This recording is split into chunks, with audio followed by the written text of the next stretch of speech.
What up, everybody?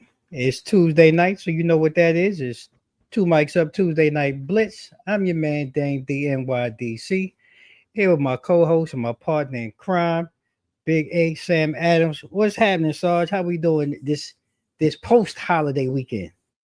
I'm doing good, man. I'm still fuller than a tick from yesterday. We had some brisket and some baked beans and potato salad. So, then it was round two today. So, I'm gonna try to be alert. Try to be excited because we got a lot of stuff to talk about. But Sir Itis is creeping right up on me too. With that being said, Hey, look, I know the feeling, man. Same here. I mean, we kept it quiet, but you can't do a holiday weekend without the food. And like you said, had a little round two myself before we jumped on. That's why I was a little delayed. Just so enticed with the food and the givings. So. And while we are talking, I want to, allow everyone to come on in. I see a few people jumped on. Hey, let us know where you joining us from. Like we do each and every week. We'd like to hear from you. We thank you for joining us. And really, always. You know what I'm saying? Because we can't really do it without everyone. But this week, we're gonna kind of get, our view, give you our view from the sideline this week as we pop off with the NFL Week 1. But like we always do here on the show, I want to start, with just a couple of things, And before we start, Sam, you want to go ahead and shout out, our sponsor for the day? Yeah, absolutely. Well, before we get into swing of things, I would like to thank our sponsors over there at 94 House Media for helping us bring you tonight's conversation. So in today's world, your digital presence is everything. That's where 94 House Media comes in. From both social media designs to seamless management and branding business collateral. They bring strategy and creativity to make your brand unforgettable. So don't forget 94 House Media. Let them help you tell your story your way. That's what we're talking about. We really appreciate them, for supporting us, each and every week. Man, we couldn't do it without them. Lance, my brother, what's happening? We got a Commanders fan in the building joining us from the Carolinas. Man, good to see you, Lance? Bro. Thanks for joining us. We're gonna jump into your Commanders tonight, Lance. We're gonna really dive into what they bring into the table. Plus, we might have to hit you up on the phone, man. We might have to talk some ish. While we go head up this weekend, bro. But thank you for joining us, man. And for those of you who may have this weekend decided to partake in some beach action. And and I mean beach, please, because there was a lot of things going on over the weekend. A lot of notices were given out. And for those of you who may have taken in some of that beach water and you're not feeling right today, maybe go see your doctor. There was a high level of bacteria in the waters here, especially on the East Coast, all up and down the East Coast. And if you did partake, all right, Lance, I'm gonna flash it, and that's it. That's all we're gonna give you for the night. No, just kidding, bro. Like that's enough. Yeah, that's enough.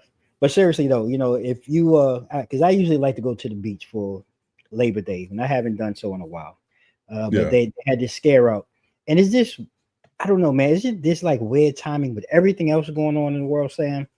Then we have, this type of warning, and it seemed like this warning kind of came out late, in my opinion, kind of under the weather. But what's your thoughts, man? Because this is like a perfect storm with everything going on land, and now we on, in sea with these type of things. First we have radioactive shrimp. You know what I'm saying? Right. Now we have bacteria in the water. I mean, I'm not surprised, especially with the shakeup that we had with the CDC. And then going along with that, I mean, there's a lot of tools that were utilized that, due to defunding or shutdowns or whatever the case may be. I think this is just a roll up. So there could have been more prep time to give, beachgoers or just give the citizens a better heads up in advance. Right. But unfortunately, this is kind of, the state that we're in. And I really think that this is pretty much just a snapshot of what's to come forth, Yeah.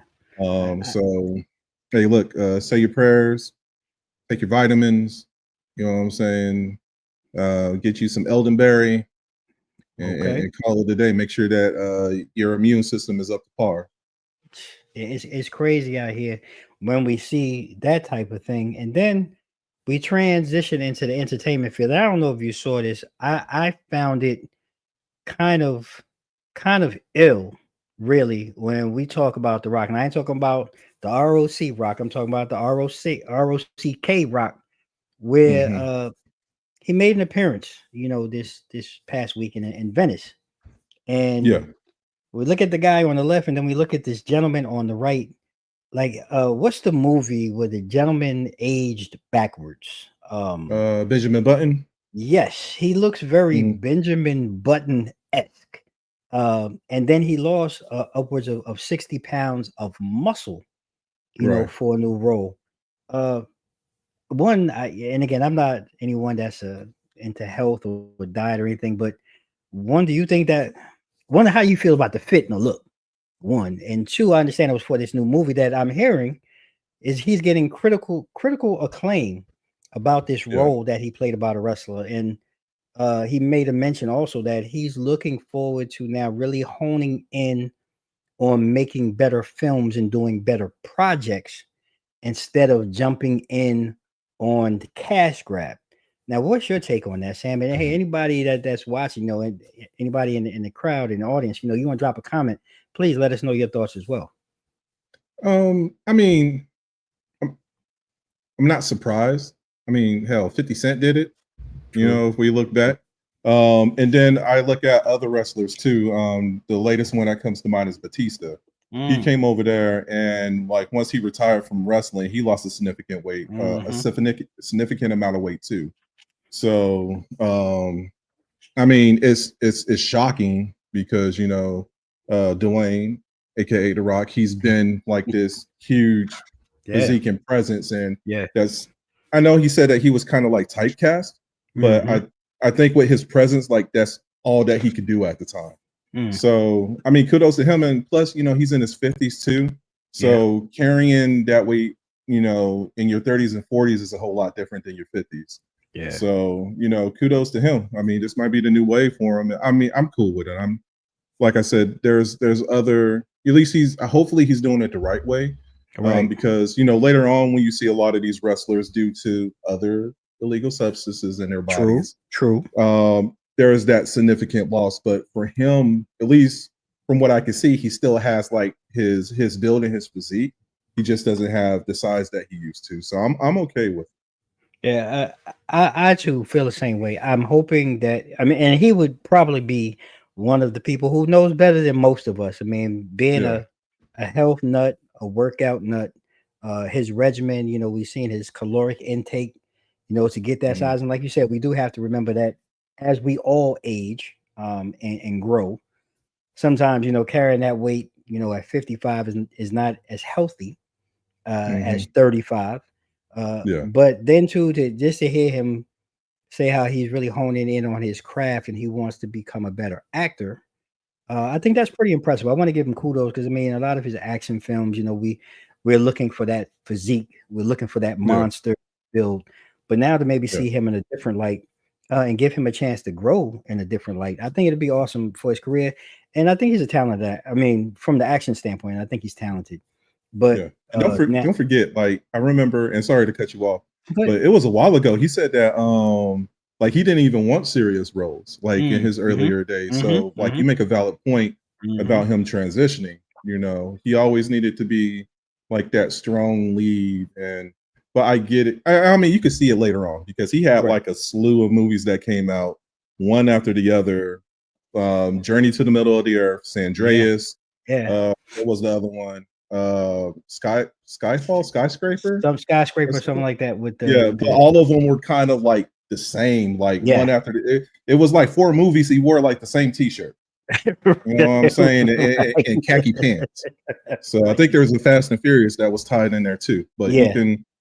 I'm happy. I mean, I like them in Faster. I like them in Pain and Gain. Playing the game was Like that was a great one. those were like I'm this big dude as far as the persona, but that undertone of them was a little bit different than Yeah. some of the more comedic action type Agreed. movies. I agree.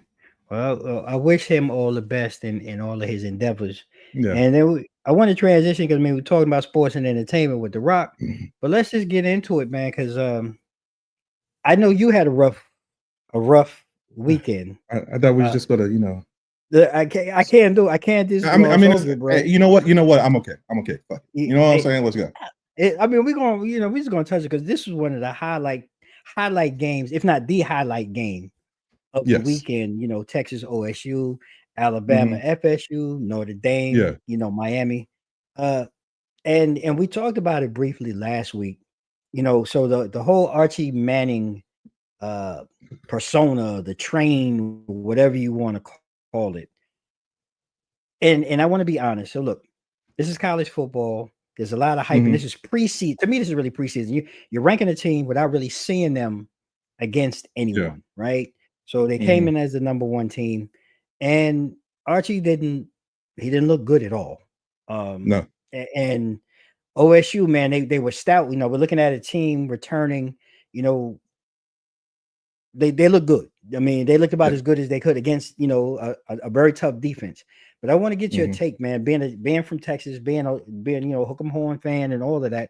What Yeah. was your take on the game and just the whole Archie Manning progression as to what we've seen so far? Well, first off, I was ready. I had many wardrobes prepared for today. You know what I'm saying? But unfortunately, since there was an L in the midst of it, I was like, yeah, I'll just keep this in the closet a little bit longer.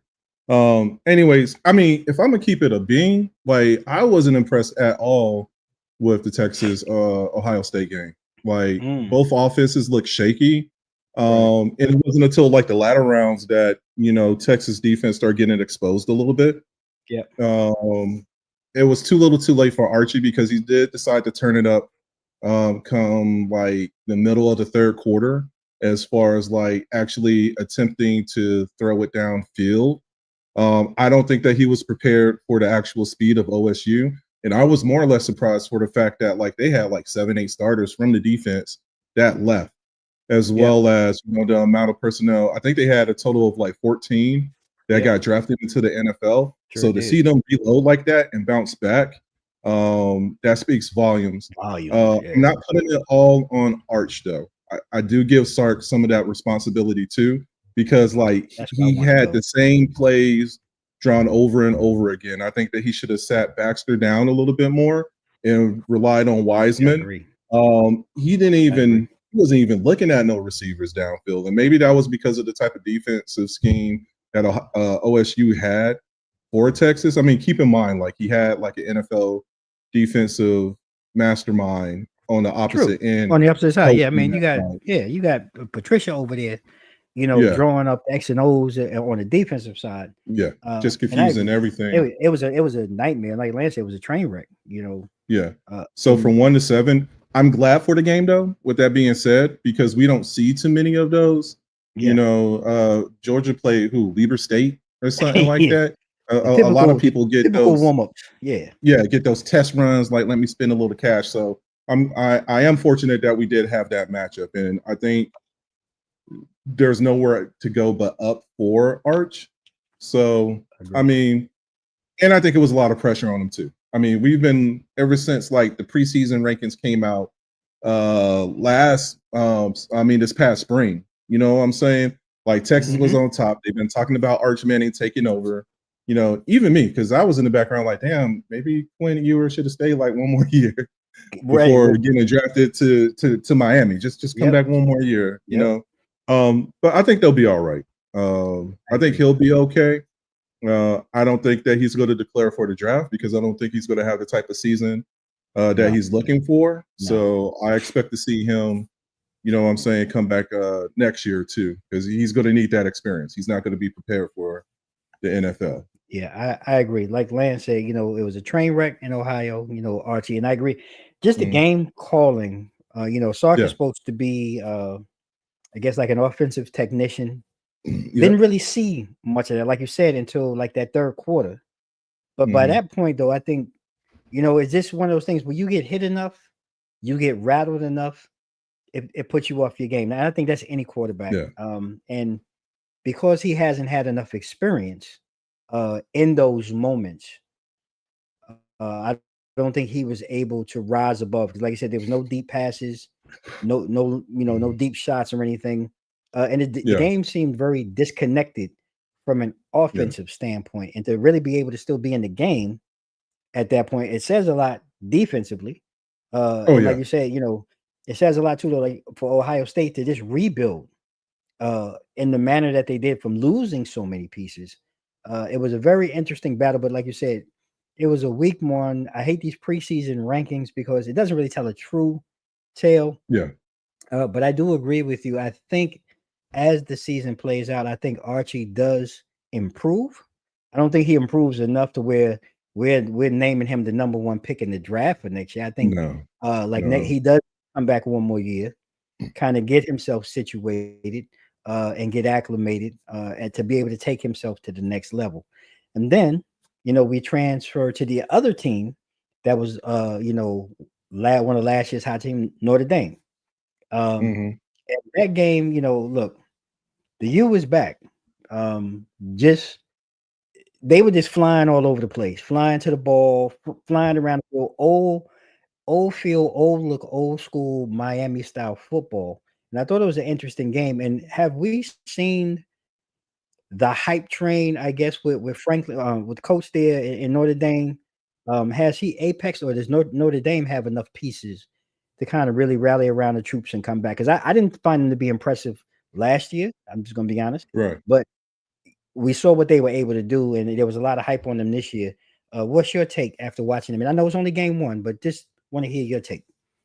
No, I mean, to start off, Notre Dame will always be in the talk because they're Notre Dame, just like another team that we're getting ready to talk about in a minute. I don't like independent teams. I'm glad that they did have this matchup because to me, I feel like when you get matchups like these for Notre Dame, that exposure comes out to like who they are, who they really are.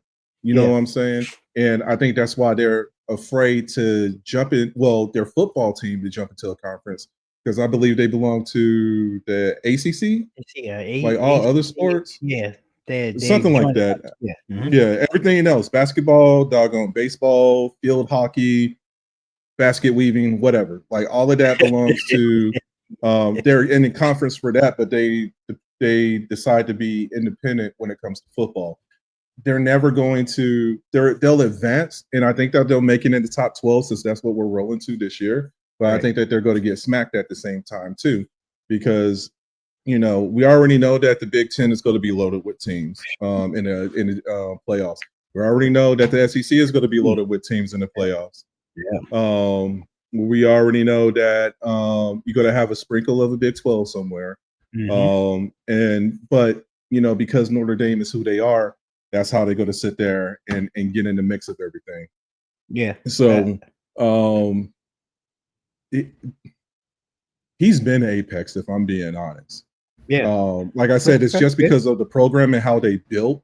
The past couple of years they've been going against defunct teams like USC. USC hasn't been the same that they normally have, and plus, you have the implosion of the doggone, Pac-12. Yeah, even though they're bringing it back now this year, but beforehand, like, we really didn't have too many dominant teams in the Pac-12 to begin with. So that conversation kind of became null and void. But kudos to the U. Even doggone Michael Irvin. I swear that guy.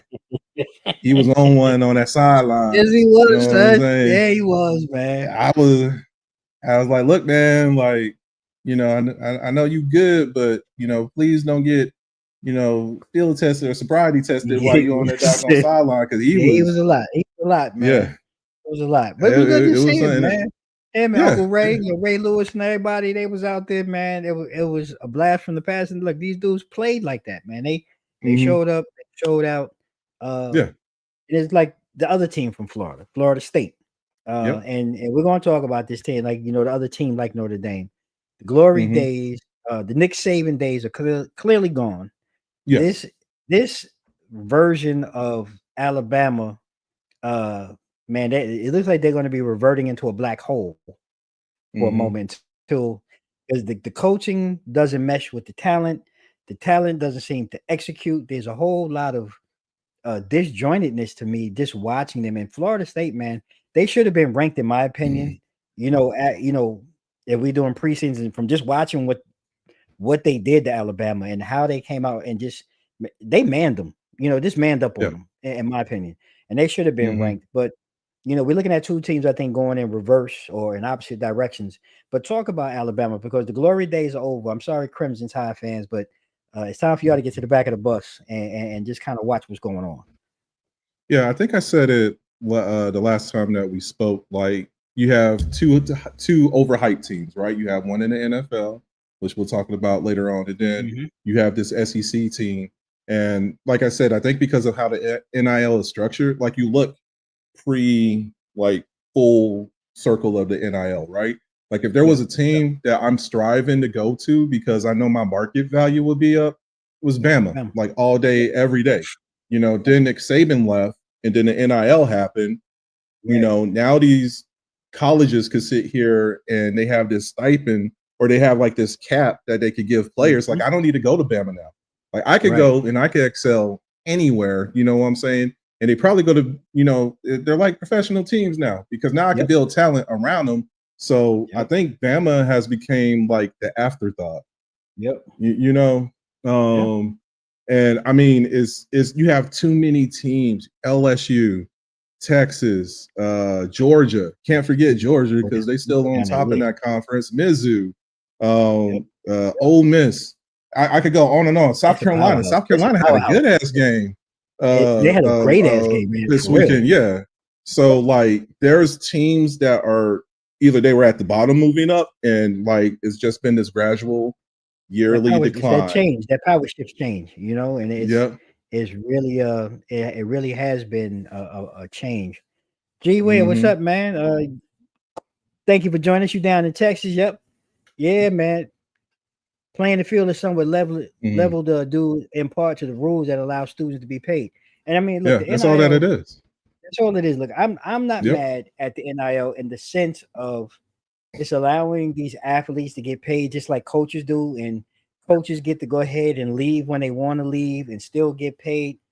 And I'm happy that they created this space for the student athlete. And you and I talked about it last year, Sam. During the college football playoffs, I do think that they need to kind of fix and tweak when kids can enter the transfer portal and when can they go, because I think that disrupts a lot of what you see the following season. And like we're talking about now, some of or even towards the end of the season when you get to the championship games and everything, right? People don't want to lose their stock value and everything, so they opt out of the major games that can have heavy implications moving into the playoffs. I'm not mad at them for getting in the bag, but I feel like the purity, because we talked about this a couple of years ago.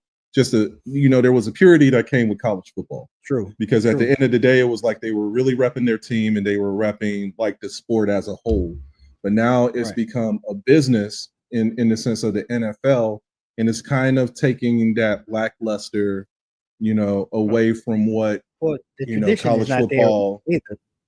Right. So we take away the tradition, the pride, the matchups, now with the shifting conferences, again, with the money grab and everything going on, it has, like you said, we've talked about it. It's made it not as enjoyable, in my opinion. It's a change. I think it's a positive change too, but it just needs to be fixed. Yeah. Like G. Ware says, they definitely need to tighten the rules. I imagine things will be even more different in the coming years. I mean, definitely. I mean, they're still obviously figuring this thing out. There's still change coming about. Again, the conferences is trying to get their best to get their hands on the money, and the kids are just kind of stuck in limbo. Like you said, now, well, I don't need tradition's out the door. We and you're right. We can forget about that, G. Ware.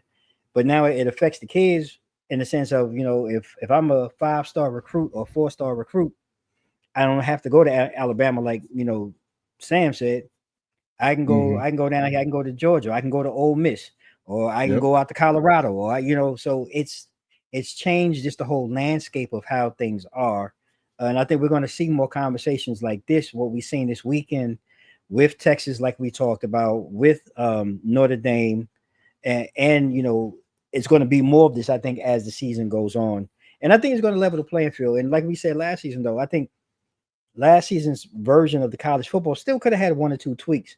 But I think that was the best format because you had the best variety of teams. And some of them, 1 or 2, we talked about, it was kind of but it gave us the best variety, I think, and that's going to continue to change. So it was exciting to see how that plays out moving forward. But we're here to talk about it, and we're going to go ahead and continue this sports segment. It's being brought to you by our friends over at Tico Rico Hot Sauce. If you don't know nothing about hot sauce, or you think you know about hot sauce, you need to go out and get you a pack today. Tico Rico Hot Sauce, man, is mustard based. It's giving you that fire, but it's actually adding that flavor to your food. So make sure if you haven't got it, go out and get it today. Tico Rico online. And G-Way asks, do you have any idea of what determines how much kids are paid? So, go ahead. Sam. Go ahead. No, we can paper rock, scissors. This you can go ahead. Go ahead. No, I mean, it depends on the school and the value of the school, as well as, I mean, there's a cap by the boosters that's granted towards the team that pay athletes to come in and play. Now, of course, that's going to depend on the size of the school and what the revenue is bringing in. So it's kind of like an NIL deal for Texas is going to be totally different from an NIL deal for Marquee. Right. You know what I'm saying? Or a D1, not a D1 school, a FBS school or something like that. So it's really just how much revenue is the school bringing in annually when it comes to their program. And that has a factor that determines like what we can sit here and dish out to these athletes and everything. Because I mean, you have your big Power 5 schools, these cats getting anywhere between $3 to $5 million a year. Yeah, that's what I'm saying. Just to stay there. Yeah. What you call it? Quinn Ewers, before he declared for the draft, he was sitting on like a $6 million deal to go to like Boise State or some school out there in the Mountain West or West Coast or something like that. So it really just that's the biggest factor. Like how much money are we generating? From doggone August to December. You might as well say.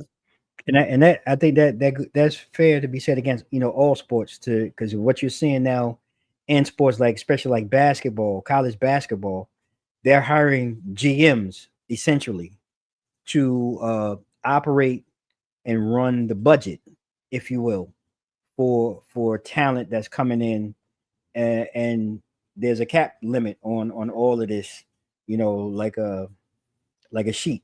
That basically, hey, Altavis, what's happening? She said, I agree that more thought needs to go into the rules, but I'm glad that they are getting paid. Exactly. But there is a cap space. The GM is given a budget, and this is how they go out. And I mean, basically, they're drafting, if you will, these kids based off of this budget. And I think it's a great concept. Like I said, I'm all for the kids getting paid, man, and hopefully, the schools and the sports keep growing, moving forward. G-Way asks, how does that affect the locker room? That can cause rifts among the players and even coaches. I mean, that's true. However, because I mean, you have some athletes that are getting paid more than coaches. I mean, just even in professional sports, there. Right? Yeah. Right. I mean, but what can you do? And it could cause rifts too. But once again, I think that depends on your value, maybe. And I mean, it was like that, even like, it was all about the scholarships and everything, right?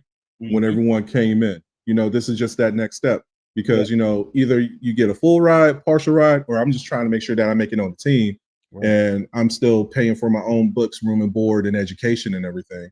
So it's those same tiers. How it affects the locker room. I mean, it's hard for me to say that because some people might still have like, hey, I got a free ride to college. Right. You know what I'm saying? As the year progressed, and hopefully you get your shine, you know, maybe you might get sprinkled a little something, Right. you know, but you know, sometimes you just gotta get what you can. I think it's twofold. You might have those who sit in there hating because somebody got that sweet deal and they might think that they better than them. And if that's the case, you just need to show up on Saturday. Right. You know, Right. but then you might have others that's just reluctant that they right there on the team too, and they got to ride, and their parents ain't got to worry about it either. So it's waves of it. But how do you carry yourself too?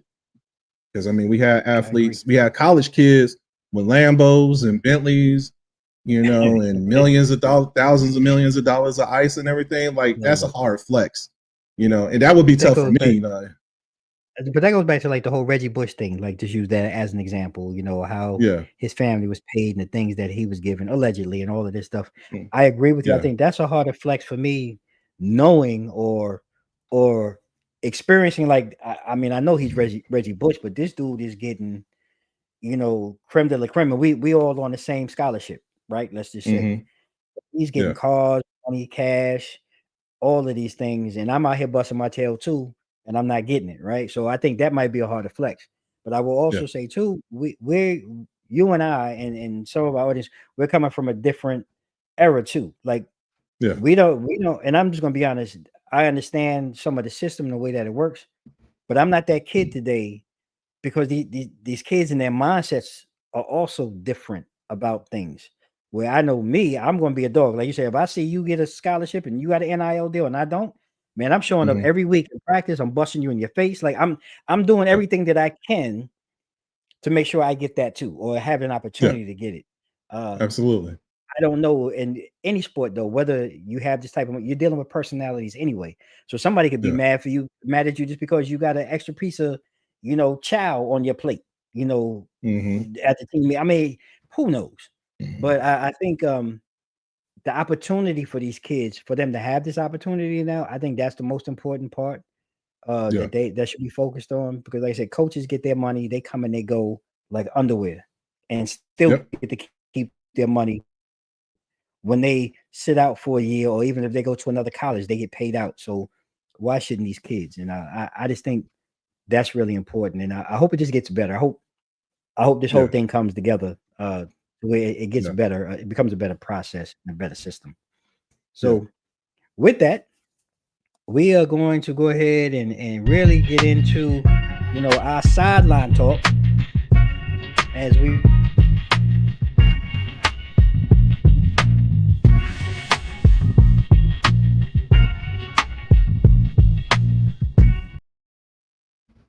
I was doing my little shimmy over here while you were playing that in the background, man.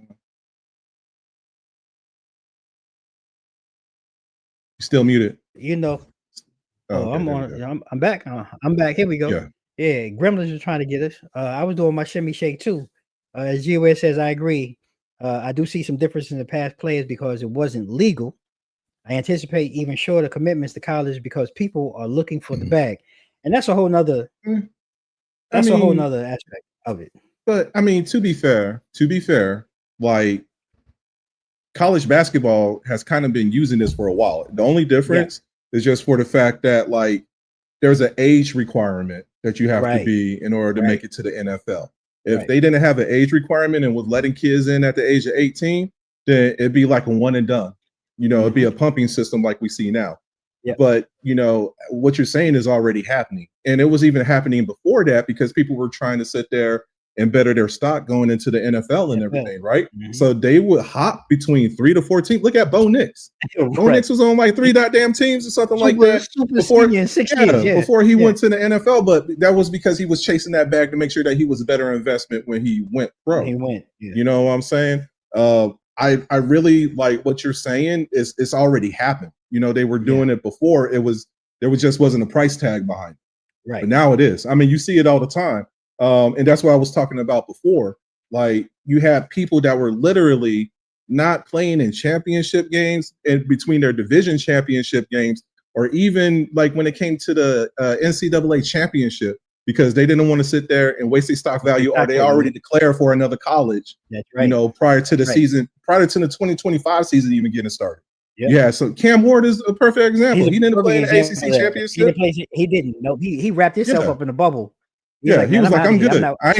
I ain't being touched. And he could have. I mean, we already knew that he was going to be top 3. You know what I'm saying? Right. And maybe that was the mindset that he had. You know what I'm saying? But now you're hurting your team because like we could have had a chance. Maybe if you were out on the field, we would have had a better chance of making it to the playoffs and even making that run to the championship. You feel me? So like that's already happened in G-Ware. So like we can't really, you know, it's been a program that's been out. Now, like I said, now there's just a price tag behind it. Like I could sit here and wait and be like, I'm taking my talents. Like, yeah, I play for UT, but you know, A&M, I know that they ain't got shit out there in the middle of Tyler, Texas or whatever. But like you know, they offering me a couple of mil more, and now you run it back to that coach or that organization. Like, what can you do for me? What can you do? I know that has to be taxing on coaches. Yep. Period, because you said it. Throw traditions out the window. I can't sit here and talk about the pride of Texas and how many championships we won and the caliber of players and everything that came through the program of Texas. Now we're talking about dollar signs. Like, yeah, I could show you, you know, DKR Stadium and all the facilities and everything, but you already got the bag. Like, how much am I making? You already got that. That's what you're thinking about. You're not thinking about the game. You're thinking about the dollar sign. So I think that's what convolutes the whole system as a whole. So it's just like, you know, at least with the NBA and everything, and NFL, there's some type of commitment, 2 to 3 year commitment at minimum. You know, I really feel like if they're moving to this model, that's kind of the structure that we need. You need some type of commitment level, you know, to that program before seeing other options. So yeah. Man, look, you said it well, bro. I couldn't dispute anything. We're gonna transition to the NFL now. We're gonna give you our little inside peek at things as you know, the season really unfolds. And yeah, man, it's like, show me the money. You know, damn the stadium and all that. Just go ahead and show me all that money, like G-Ware says. But we're gonna start out in the AFC, Sam. And really we kind of got into it, you know, on our last show. But I want to really narrow it down. We want to look at the top team that you really have coming out of each division, and we're going to break it down. We're going to start out with you in the AFC East. And is there a surprise team, or is there one team out of the division that, you know, winning the crown out of the division, and one that we should keep our eye on coming out of the AFC East? For me, for the AFC, I got to go with the Bills and Sir Josh Allen. He's becoming that new Batman on campus. Offense is still prolific. Defense, I think, can sit there and stay prevalent to the offense, but there's no one else out of that division that I see is going to have the type of season that the Bills are going to have. If there is a team to look out for, I would say not the Buffalo Bills, my bad. The Dolphins. Yeah. But that all hangs on the constraints of doggone Tua Tagovailoa. Yeah, that if he can stay healthy, and if he doesn't rash and dash and all that other shit, and try to like knuckle up with some of these doggone defensive players, I think that he'll be all right. So that's the big factor right there. Like, can Tua stay healthy and give them, because they got weapons too. The only issue is that because of injuries and everything in the QB position, it's been plaguing them for the past couple of seasons. So is this going to be the year? And granted, I'm gonna say this, like, I don't think anybody go show his ass grace like they did the second half of last season, because they were scared. They were scared to touch him. Like, they did not want to touch him. They were grabbing him and saying some sweet nothings in there and laying them down. Yeah.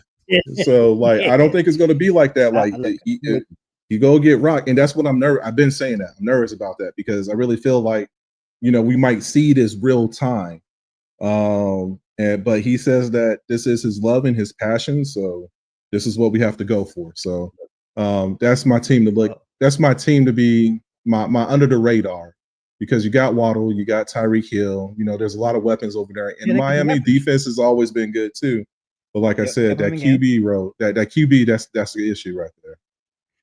Hey, so I look in the East, and look, G-Ware said all roads go go through the Chiefs as far as the AFC goes. I think the Bills will be who they've been. They'll probably win the division and love in week 1 or 2. I mean, and we're going to get to the Chiefs because I know you and I are saying we have different opinions than G Ware.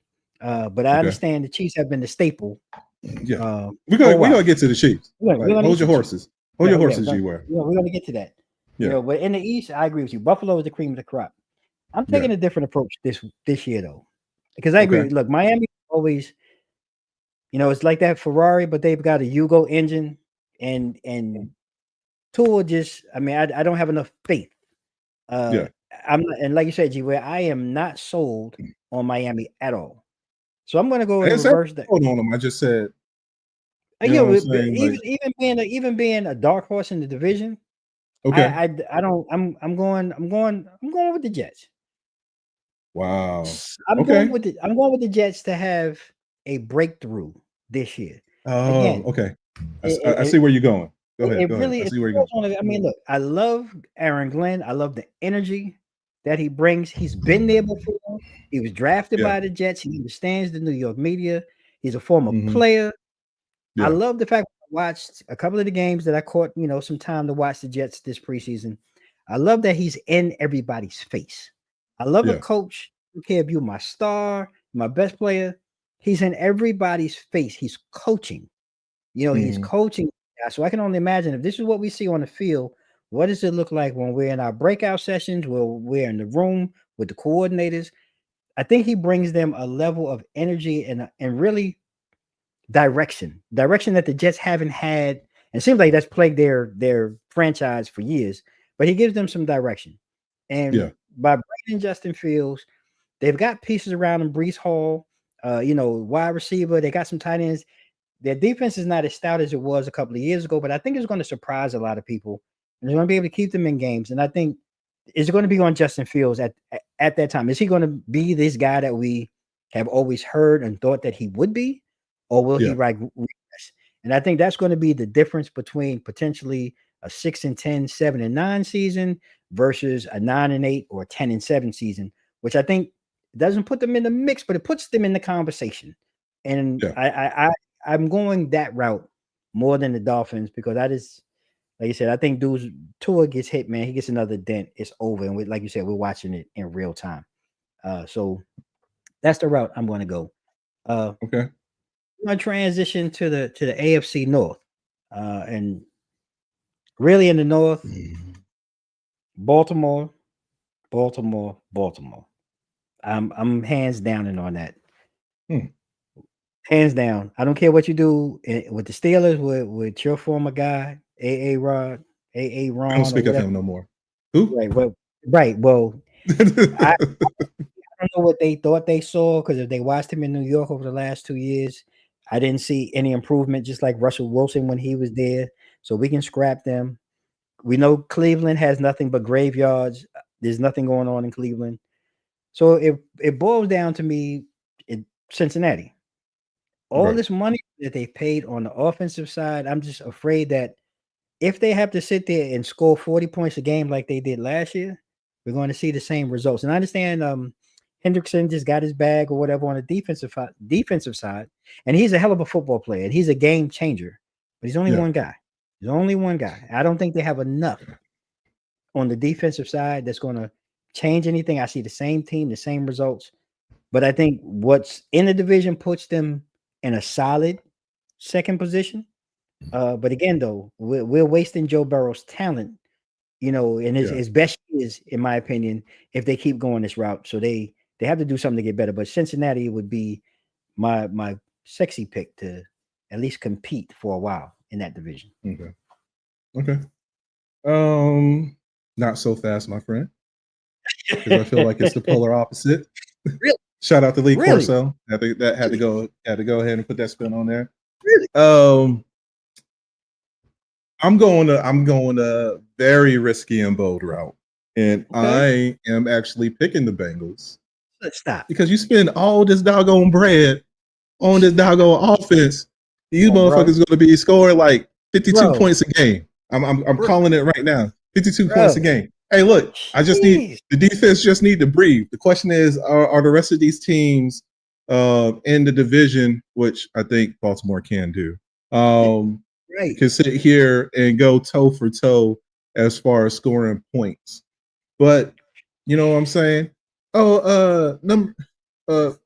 Lamar has some risque moments. Yeah, he You know does. what I'm saying? He does. But I think that this is the year. Really? Whew, saying a lot. You I think saying that this is the year. bro? I'm being You spicy. saying I'm you saying a lot on that one.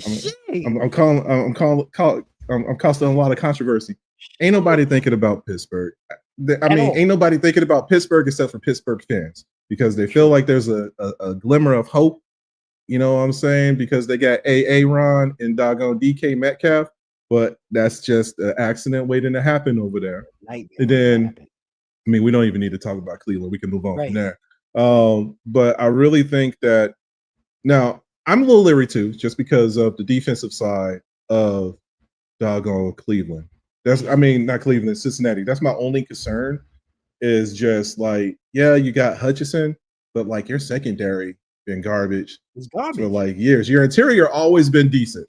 You know what I'm saying? It's just like when you get to them back seven and everything, that's where we have issues and complications at. So it's like, what we going to do about that? But with that being said, like I said, they're going to be lobbing up like 52 points a game. You know what I'm saying? Go ahead and get T.Y. Higgins and doggone Jamar Chase. Go ahead and get Joe Burrow. Joe Burrow going to have a healthy, going to have a healthy 17 games of excitement. You know what I'm saying? So that's where I'm going. And I'm sticking with it. We can talk about this later on. Yeah, we're gonna pin this one. We're gonna bring this one back. Go ahead, stamp it. You know what I'm saying? I don't even know how. Ooh, yeah, you went way out on the left. I did. Then let's just go ahead and go down here to the south then. Okay. Ain't really much going on in the south. I think yes. We can agree Houston is the cream of the division. Yes.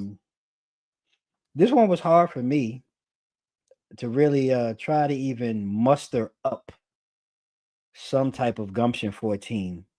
And honestly, all I could come up with was Indianapolis. Just from a talent standpoint, minus the QB. The QB1 is the problem. And that's either come on, man. QB1. Look, why are we beefing with Indiana Jones? Why are we beefing? Why are we beefing with Indiana? I've seen that bullshit Danny Dimes for years. And and I get it, right? And V saying she called him Baltimore. I'm with you. Hey, look, y'all. The V's. You know what I'm saying? Dane. Like, that's fair. You know what I'm saying? I wanted to say Baltimore, but I can't. Like, we need some spice in this conversation. You want to be spicy? So them Bengals, go ahead and put on those tiger stripes right now. Go ahead, that orange and black. You know what I'm saying? Go ahead, in it. We can talk about it. We can talk about it later on down the road. We 16, 17. Now we'll revisit it like mid-season. Yeah, you know what I'm saying? Then we'll cut this and we'll talk about it. But yeah, in the South, Texans and I'm gonna give the Colts some love because I just think offensively, defensively, they have the best pieces compared to Jacksonville, Tennessee. They're going to be a wash. So until the Colts can get something right with QB1, I think it's going to be an up and down season, but it's hard to say. They might go 8-8, 8-9, something like that. I'm just not sold on them. What's your take on the South? This was a tough one. I went with Houston too. But that was just because there's not really much to work with. You look at Jacksonville, Trevor Lawrence been having issues. He got paid. He got a good bag. And I don't think Travis Hunter is the answer for that just on both sides. You look at Tennessee. I really do think that Cam Ward is going to have a successful rookie season. I agree. And I would actually put the Titans above the Colts. Really? When it comes to that. Because I think like when you look at all quarterbacks that came out of the draft, he's like well equipped. And I agree. He's like the more, proficient. Well, and I give Jackson Dart a little bit of credit too, but he looks like he's NFL ready. Right. He was running up during the preseason with the first string squad, and I mean, he ain't got an option now because Will Levis, I mean, he's done. He done. You know what I'm saying? He was going to be done anyway. Like, I would have gave him like a couple of games anyway. It was a matter of time before Cam Moore came in. You know, it was going to be a whole lot sooner. So with that being said, this is like Houston's conference or division to lose. But I agree with you. I wouldn't sleep on either team. It's just going to depend on how Indiana Jones could sit here and complement all those weapons. He doesn't have any excuse now. And don't get me wrong. I mean, there wasn't a line in New York. Let's just be clear with that. There wasn't an offensive line to say a lot. They couldn't even draw a line. They don't even know what that is.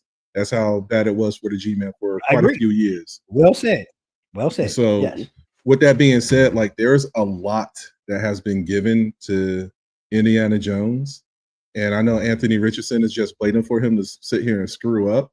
So like, how are you going to capitalize with that talent? You know what I'm saying? Defense always kept the Colts into the game. You know what I'm saying? It's just that, like, between Joe Flacco falling asleep occasionally and just the inexperience that you had with doggone, Anthony Richardson at the time, like, come on, man.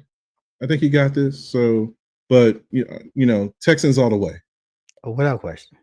So let's traverse to the AFC West, and then we're gonna get to where G Webb talking about. I'm gonna let you open up with the AFC West on this one. Well, G Webb, I would like to say what you said was blasphemy because I really do feel like this is the downfall of the doggone Kansas City Chiefs. The only reason why I say that is because there is a lot of new talent. I think that this is like that apex for the Chargers. I got the Chargers winning the division. Okay. All right. I think that this is their wake-up call. I think that, age-wise and experience-wise, and it's like the energy that Harbaugh brought back to the team. You know what I'm saying? In that tutelage, I think that here we go into year 2 of him being back. That is going to be even better for the team to sit here and be successful. Now, that doesn't mean that, Kansas City was going to be running around because they lucky. Like, let's be clear. Yeah, I think that there was a lot of. I think that, like that punch, and that pizzazz, and you have they have a strong team, but they also have an aging team too. Yeah. So I want to see how that's going to sit here and correlate on the field. That's why I'm not really like sold on them. And there's been so many readjustments with Patrick Mahomes' like contract to begin with, because he went from like $500 million. And they've been shuffling that a lot just so they could restructure the cap and bring people in. But I still don't think that it's enough. Now, granted, they do still have like a lot of talent that's floating around that team. They do. You have Pacheco, you have Rashid Reed, you have Kelsey, you have Rice, you have the other Xavier Worthy, you have the other tight end that they got on KC. So there's a lot of talent that's there. But I just think that, they're going to be playoff now, but you're probably looking at a wild card for them. And then let's not forget about doggone Denver too. You know what I'm saying? Denver is a sleeper with, like I said, with that super senior that they got. You know what I'm saying? He's like a 30-year-old sophomore, NFL sophomore player with Bo Nix. And just, what's the coach name? Coach Gary? Peyton Trump. Out of New Orleans. Yeah, but look at what he's brought back. Now he's going into year 3 with the program. So he realized that Russell Wilson was a watch too. So G-Man, I'm sorry, but don't worry. Russell Wilson won't be QBing for long this year. All right. Go Jackson Dart. With that being said, we'll get to that. And their defense always been good too. The defensive side of Denver, they've been stepping up these past couple of years too. So I really feel, like I said, going doggone Chargers, and then like I said, it's a toss up between my dark horse, but I really am leaning on Denver. You know what I'm saying, to be that dark horse out of that division. So you took the word. I think this is going to be the toughest division in the AFC. Yeah, and all 3 can make it. And I'm on the record to say I think all 3 will make it. I do think all three will make it, but I'm with you. I'm just kind of in the flip. I beat down Bo Nix and the Broncos early last season. I wasn't a believer. I'm a believer now. I think they are ready. I think they're actually the team that's going to actually win the AFC West this year. I agree with you with the Chargers. Harbaugh came back and he played hardball football. Smash mouth, punch you in the mouth with the ground game. It just wears you out. And I think we saw that towards the end of the season last year. I mean, running backs were decimated, offensive line was decimated, and Abear wasn't really in a position. I don't think if I'm going to be honest, their wide receiving class or team or pool was not as elevated, in my opinion, as maybe it was in the past. I know they've tinkered. They brought back some guys who wore the uniform before, familiar with the system, or at least familiar with Abear, to kind of give them more a passing attack to kind of balance out that running game. I agree with you that they are going to be right there on the cusp of things. And I think Kansas City just falls back. Like you said, we're looking at age. I mean, look, they've been doing this for so long. When you've been doing something 6, 7, 8 years at the level that they've been doing it, they've gotten the breaks, they've gotten the calls, especially we saw that last year. I think this is the year where things kind of even out. We see that age, like you say, kind of falling, especially on the defensive side. But they're still the team. I won't say they're the team to beat, but they're definitely still in contention. And just because of that experience, and just because of Patrick Mahomes, I'm gonna call it what it is. When you get into a playoff situation, anything can happen. But I just don't think that this is the year. I think this is the year we start seeing Kansas City's decline. And this might be their last year of making the playoffs. There might be some changes because other teams are getting better. Other teams in the AFC are getting better. And like I said, with the money that they have invested in Mahomes long term, it's just going to be how much on the back end are they going to end up paying him, and how much can they keep recouping to kind of keep trying to put pieces and players around him for them to be competitive, because eventually that burns out. So it'll be interesting to see, but I'm calling it with Denver, and we're going to go with San Diego. The Los Angeles Chargers to pull up the rear. Pull up second there. But let's transfer to the NFC as we talk a little NFC football and the NFC conference. And Sam, let's go ahead and start with you. Let's start out. Since we were already in the West, let's start with the NFC West. What are you looking at when you see the NFC West? I mean, hands down, San Francisco. If anybody say anything different, which you might, but I would just beg to differ.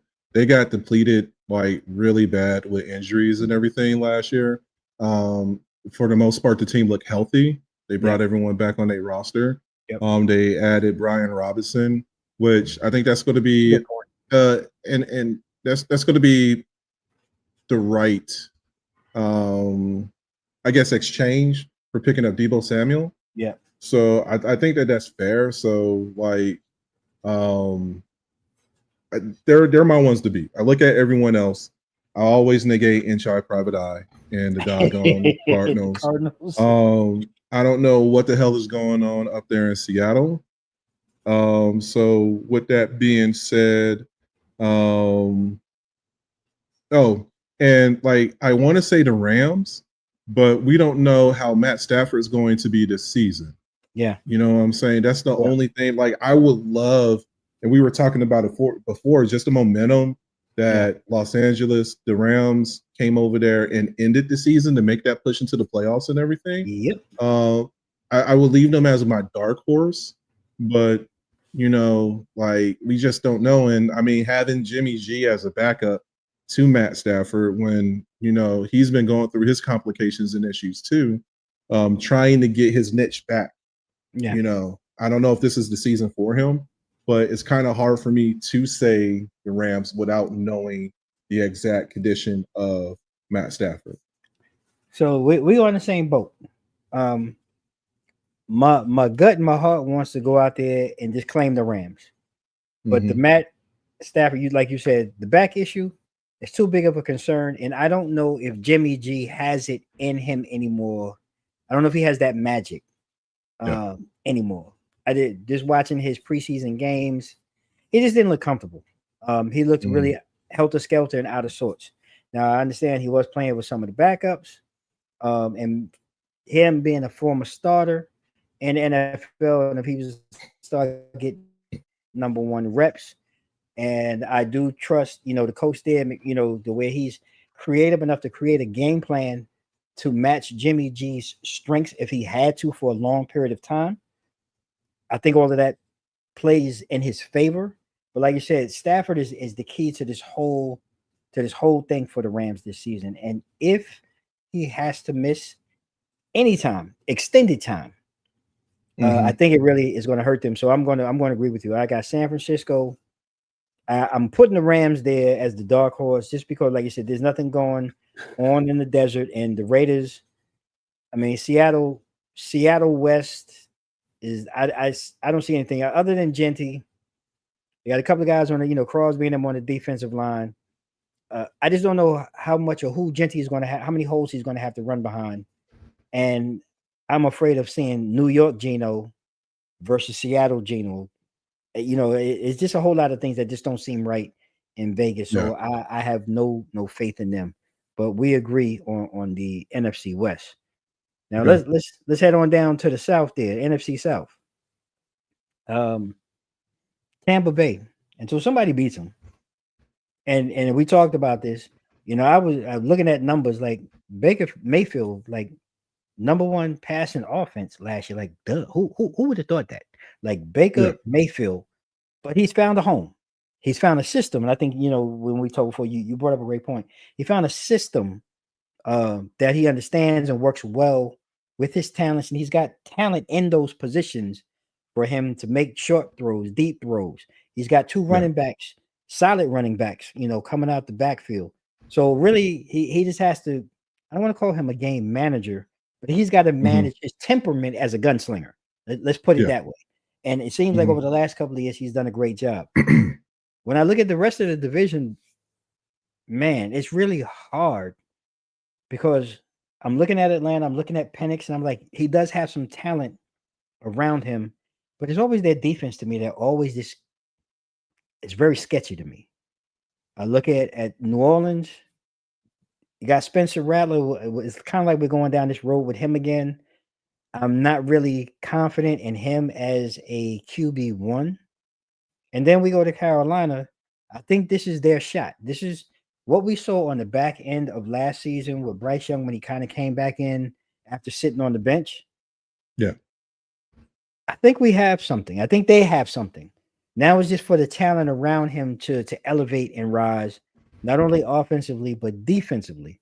And if I had to just go out on somebody else's money, because I won't be putting my money out, I'm going to go with Carolina as being the dark horse in that division, because the other two teams, I just don't buy what they cooking right now. Okay. I agree. It has to be Tampa Bay. There's nobody else that can compete as for now that you can see on paper. I was thinking Atlanta too.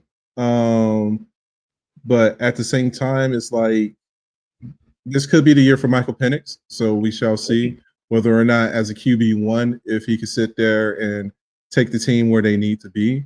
I can't trust a quarterback lineup that's built like a boy band with the Saints. So I don't feel it looked like 98 degrees when you line all three of them up, man. So it's tough for me to sit there and I don't know. Their defense is always going to be there, but I think the challenge is on the offensive side because you don't have a true QB1. That's going to be the issue. So I think him,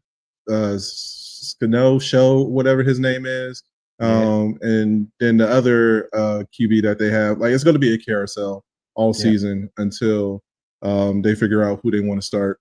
I do see doggone Carolina as a dark horse.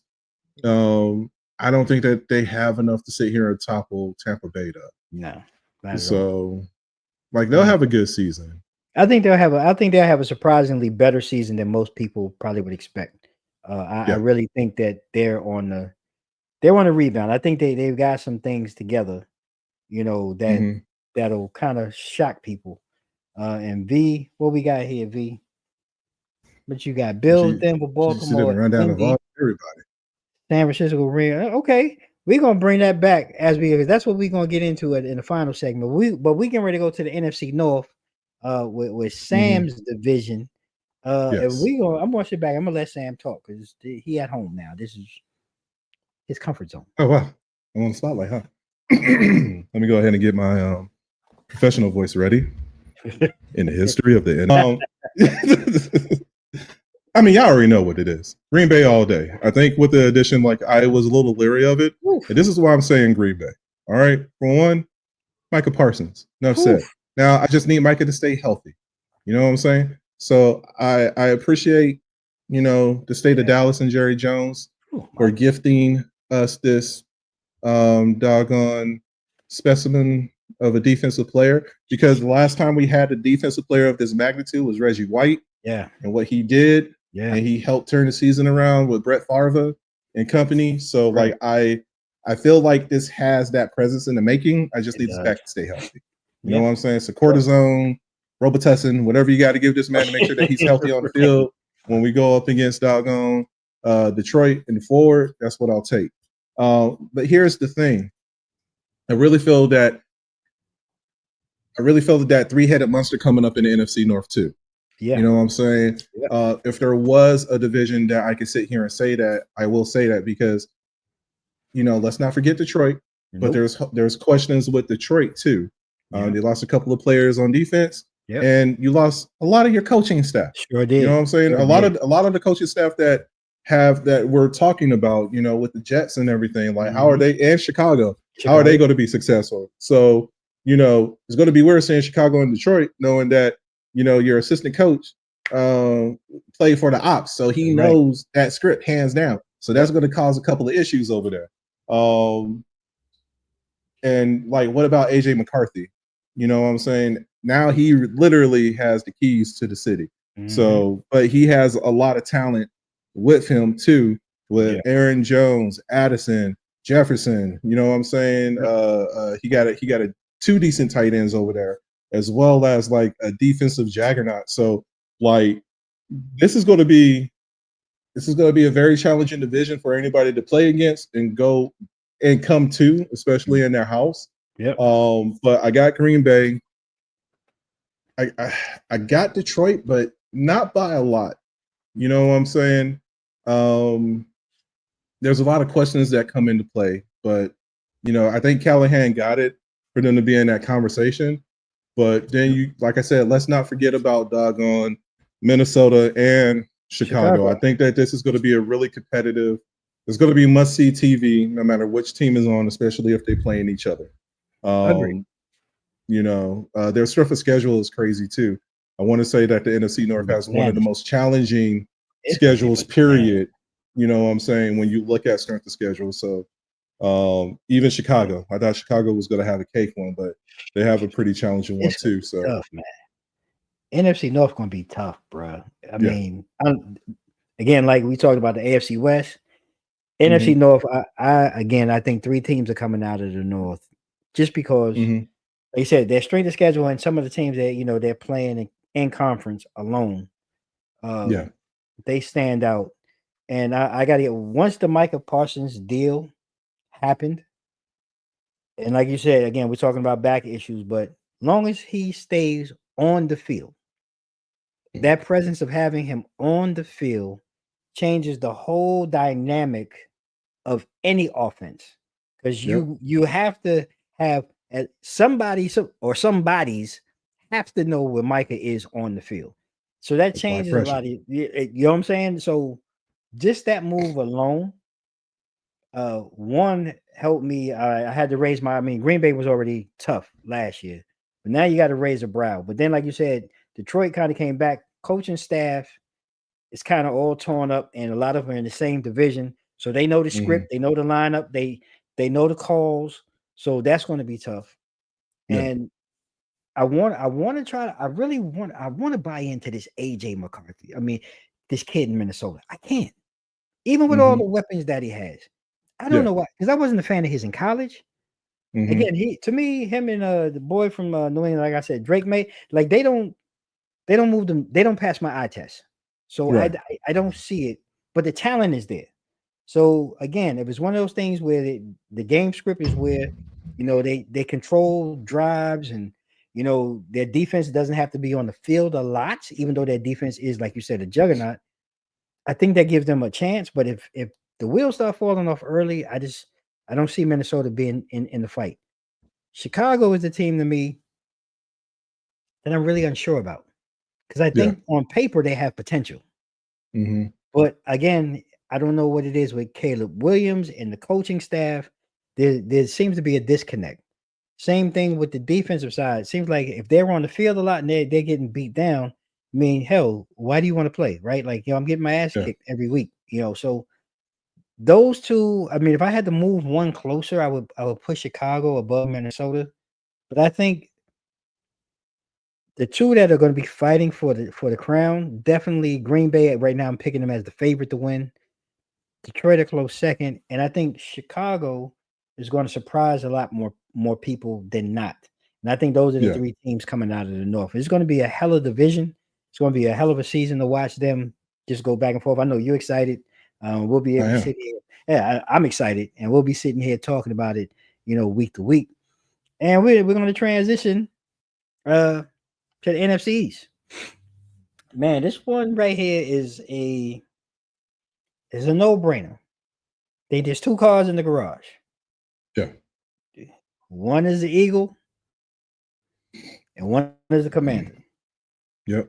And two, and you so eloquently said before, to be the champ, you got to beat the champ.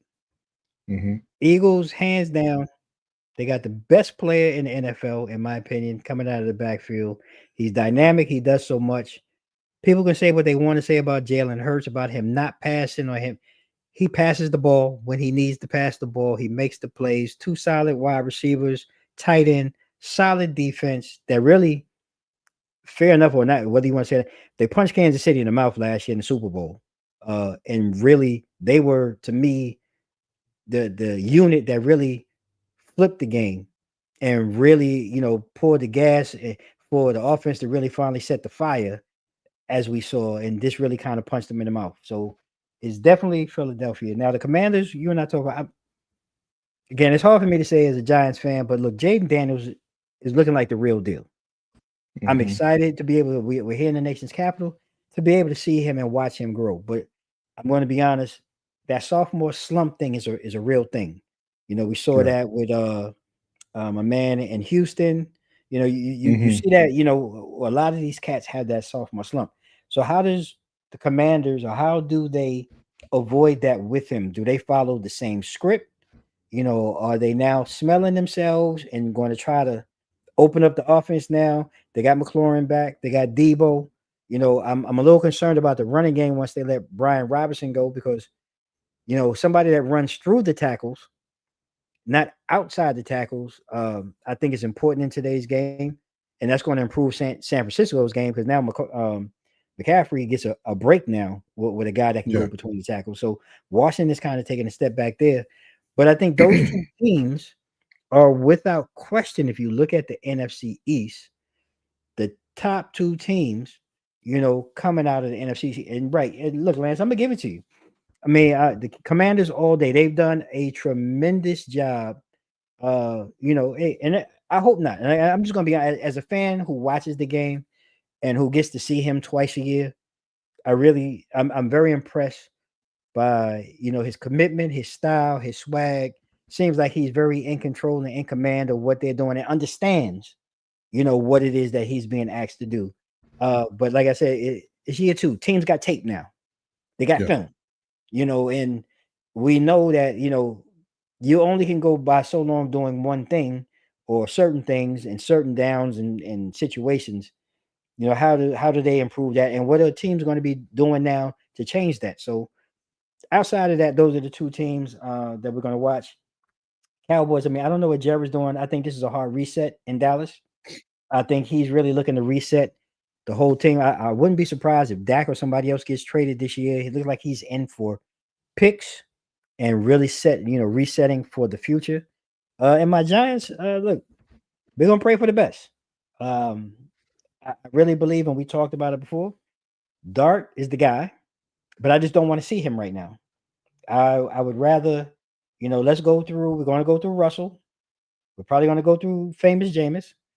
But let's go to where we're eliminated from the playoffs. You know, week 9, week 10, 11, we know we're officially eliminated. That's when we get Dart out there and we set up our next season with him and the pieces around him. But that's where I'm going. Top 2, Philly and the Commanders doing the dance out of the NFC East. I mean, I can't. You said it. You know what I'm saying? I don't have anything else to say with that one because we can't speak about the Cowboys because, you know, nobody cares. Yeah. I do disagree with you to the point that I believe that New York is going to want to win this year. So I feel like we're going to see Jackson Dart a lot earlier than what anybody's anticipating. You're not going to get it with Jameis. We already know that because he had a 30 for 30 special last year. So I don't think nobody want to see that again. And then just based off of ever since somebody did some color purple shit to Russell Wilson with some until you do right by me, because everything he's been doing is wrong, whether it's up in doggone Denver, doggone Pittsburgh. Like he left Coach Carroll. It has not been successful. I don't see that because there's a little bit of indecisiveness, and he doesn't have that cannon for an arm anymore either. Like he's not that slinger that he once was. So even that makes it a little bit challenging too, to as far as like what we do or what we look for. So like I said, I don't think it's going to be immediately. I give it between week 5 and week 8 actually for me to see Jackson Dart out there. But when it comes to the other two, you hit on the head with that one. Yeah, like I said, Philly's on the mountain. So defense is still on point. You got all those offensive weapons. I just see Jalen Hurts improving as time goes. And as far as the Commanders, I don't think that there's going to be any. I'm just hoping that the Commanders don't take a step back. And the biggest 2 factors that I have is one, their offensive line, because like last year was the first time in a long time that their O-line, like they were talking about the Hogs and we got the Hogs back and everything. So to me, it's more on that offensive line and if they can sustain that, you know what I'm saying? And if they can remain healthy, because if so, then you're giving Jalen Daniels the time that he needs, as well as, you know, now I can let Deebo Samuels run free. Now I can have doggone Terry McLaughlin, you know, go downfield. Now I got Zach Ertz coming out on the fly, you know, helping out on those short situations. Or, you know, he liked to truck people too. So we can see him come back in that magnitude. Yeah. I can't disagree. You know, V is saying, you know, if New York brings that preseason energy from a couple of weeks ago, we'll be good. But I think that goes to Sam's point. And you said something that was really critical, I think, Sam, in that piece that when you were talking. If they want to win, and if they want to win, falls on Dable, Coach Dable. Like, how much of the hot seat will he be on? He's in a hot seat. Well, he is, right? He was at a hot seat at the beginning of the season. He was. And this is the only reason why I think that y'all have a chance, because we really don't know, like, how much of an effect, and you brought it up, how much of an effect does Brian Robinson being gone from the team, how significant is that? Because we already know that, like, I can line Deebo up as a running back. You can. But I already know that Deebo doesn't like to be lined up as a running back, because he was bitching about that while he was out there in San Fran. That was one of the main reasons why he wanted to leave, because he was like, I'm a receiver, not a running back. Right. So if the Commanders come over here and try to use him in that capacity, we're going to have a couple of issues right there. Yeah. You know what I'm saying? And they don't, like you said, we don't need an east to west back. I need somebody that's going to be smash mouth. Yep. You know what I'm saying? That's straight north and south, and more north than south, with that being said. Yep. So for me, if I'm a Giants fan, I just need Coach Dable to get his shit together to keep us in that contention. You know what I'm saying? I'm going to test Russell Wilson out. You know what I'm saying? Because right now I don't have an option, because he's probably the most seasoned veteran that I have. But like, this is just a test. And if it's not panning out, then I mean, like, I want Jackson Dart to be healthy, but like, if he's going to take me over that hump, you know what I'm saying? If he has that leadership capacity that he had while he was down in North Carolina, if he could correlate that, here, then I mean, let's run it. I mean, I think you brought up. It was a very good point that you brought up because I think Jameis is the last resort. I think we skip over that. We go to Dart, and I really do believe because we talked about it, our last show. I think the Giants' defense is going to be a lot better than a lot of people expect. I think Thibodeau's going to have a bounce back year. I like Lawrence, Carter. Our back end is young. There's not a lot of known guys, but I think they're hungry. Yeah. And like you said, if it turns out to a thing where, let's say our first couple of games they're close, but Russell is out there being Russell and flubbing shit up. Yeah. Then maybe we need to insert Dart and let's see what happens, right? Because it can't get any worse. If we're in contention, maybe he does get us over the hump. And because Dable is on the hot seat, maybe this does save his job for another year. So there's a lot of that. But then I also look at from the other side, if we're coming out and we're getting smashed in the mouth, and this is this like cry me a river, I would rather have his psyche preserved. Yeah. To where it's not 18 games or, well, let's say 16 games of him getting bum rushed. I would rather be 6 games, because that's a shorter amount of time from, getting beat up. And, having a lot of these number ones, man, they become punch dummies and crash dummies. And his career could be over before it really gets started. So I don't know, that's why we don't get paid to coach. Right. But, it's a very valid point. But it's going to be a very interesting season. We're looking at, NFC North. We're looking at the Eagles. And like V brought up, she's calling out as we come to the backside of this conversation. This is who she has coming out of the AFC and the NFC. So let's narrow it down to the final 4 then. Who's your final 4 coming out of each conference? Oh, man. I got the Pack, the Eagles, the Niners. And then, I got a carton of Virginia Slims for the South. It's kind of hard. I mean, I'm going with Tampa Bay, but it's, you know what I'm saying? Tampa Bay. I had to throw that in there because it was kind of like a toss-up. But, Tampa Bay for the South. Like I said, if I had a dark horse, I mean, 2 dark horses when you look at it, like the whole NFC North division. We talked about it earlier. Now I can just be shooting the breeze right here, and the whole NFC North could just implode, and I'll be like, "What the hell just happened?" But Green Bay's too young, too talented. You know what I'm saying? I don't think they have a player over fucking 28 or something like that, 29. That whole team is under 30 years old. With Kenny Clark being gone now and in Dallas, that whole roster is young. So, and they're going to continue to grow. Just with Detroit, like I said, I think that they still going to be there, but we're talking about post, they had a lot of people leave too, which makes that a little bit challenging. How's AJ McCarthy going to be? I think the issue why we're not sold on him because we haven't really seen him. I mean, he spent last year out. The last time we saw him, he was in the Michigan uniform. He was in blue and yellow, not purple and yellow. So that's a determining factor. And look, Chicago went Christmas shopping for Caleb Williams. So if he doesn't sit here and capitalize with the new defense that he has, along with the offensive weapons that they sat here and uploaded, and the offensive line that was gifted to him too, that's going to be an issue. But with that being said, like I said, the Rams is my dark horse, is my genuine dark horse, but that's once again solely on the health of Matt Stafford and whether or not he can stay healthy, whether or not that team can stay healthy, but more in particular, Matt Stafford, how is he going to be this year? That's fair. Well, I'm going to do the same. I'm coming out of the AFC. I got the Bills. I got Baltimore. I already said Denver, and I got to go with the Texans. Coming out of the South over there. I think, those are the teams. I mean, if anybody was a surprise, like I said, I'm gonna lean in. I'm gonna stay in the AFC West. It's got to be really the Chargers for me to take that next step before the Chiefs. But I think those two are falling into playoff, wild card spots. So on the AFC side, when I look at the NFC, I'm still looking. until Green Bay actually knocks Detroit off, I'm going to leave Detroit at the top of the North.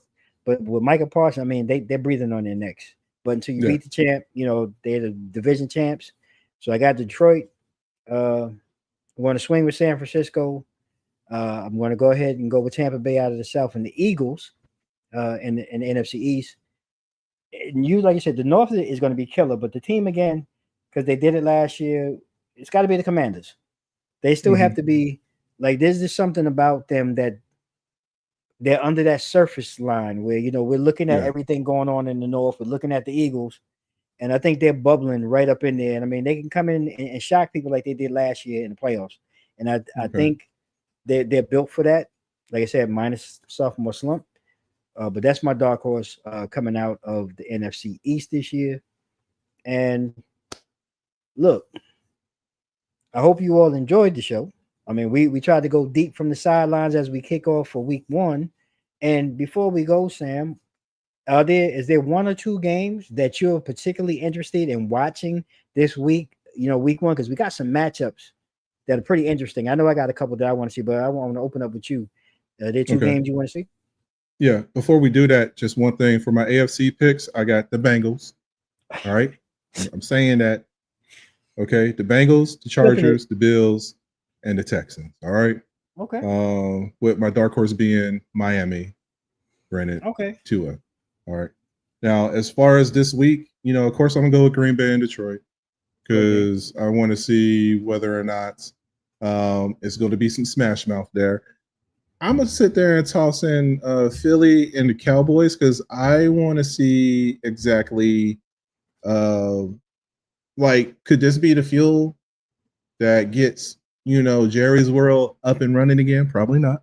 But you know what I'm saying? Like, how are you going to be going up against the champs? My other game that I have out there is going to be KC and the Chargers.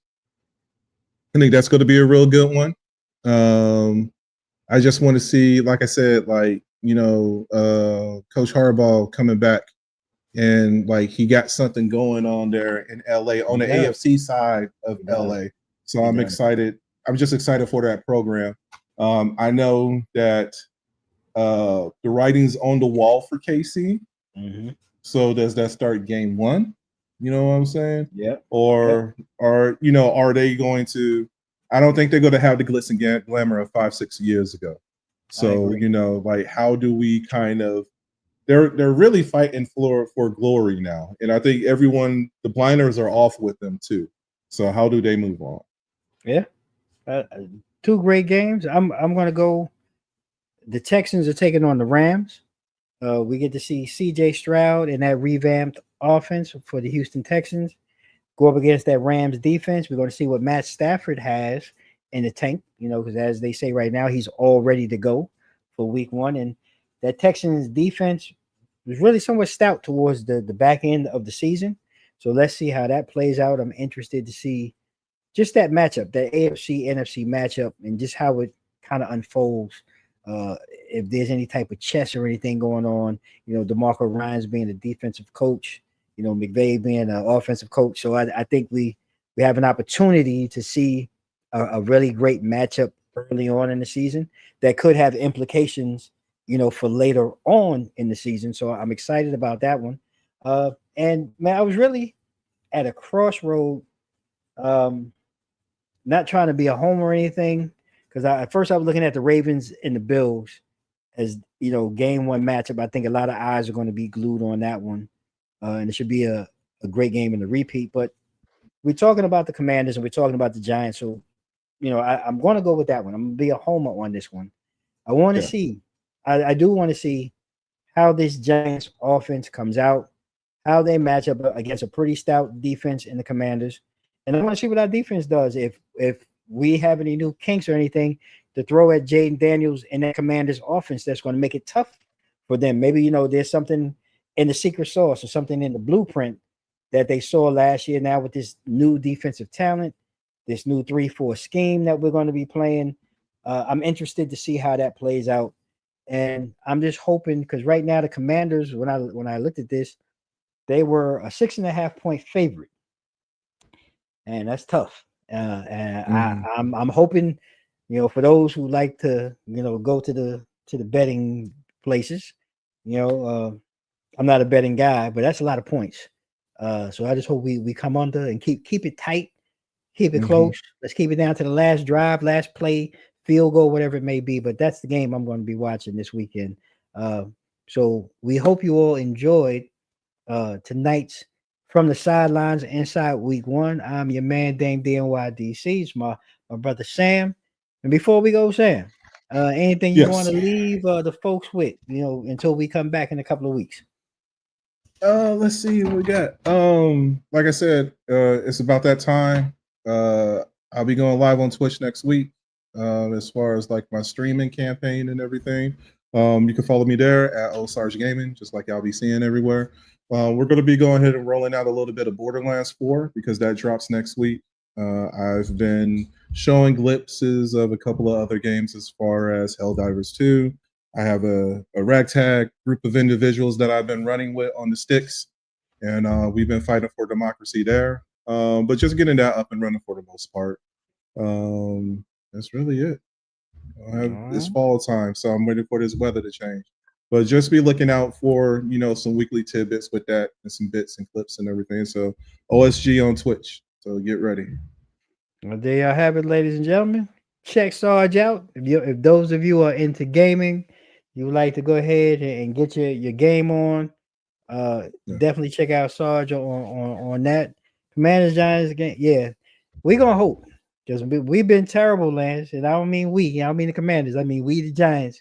We've been real sketchy these last couple of years. So we're gonna pray that this one is close and it's a nail biter. And I'm just gonna say it to you, bro. My Giants are gonna defeat the Commanders and kind of change this season. But we got until Sunday. It's supposed to be nice here in the DMV. Game time weather last I checked was supposed to be about 79 degrees. It's pretty nice. Comfortable day, good day for football. So we're gonna see. But I thank you all, for taking time out, sitting here rocking with us, joining us in the comments. And hey, share the show with a friend. Anybody that's into sports, entertainment. We take cowgirl fans. We'll talk to anybody, nothing personal. It's all in fun, it's all in love. And like I said, we appreciate you each and every other Tuesday for joining us. And I'm just going to leave you with a couple of things, as we end each and every show. May you all stay safe, stay blessed. Mics out.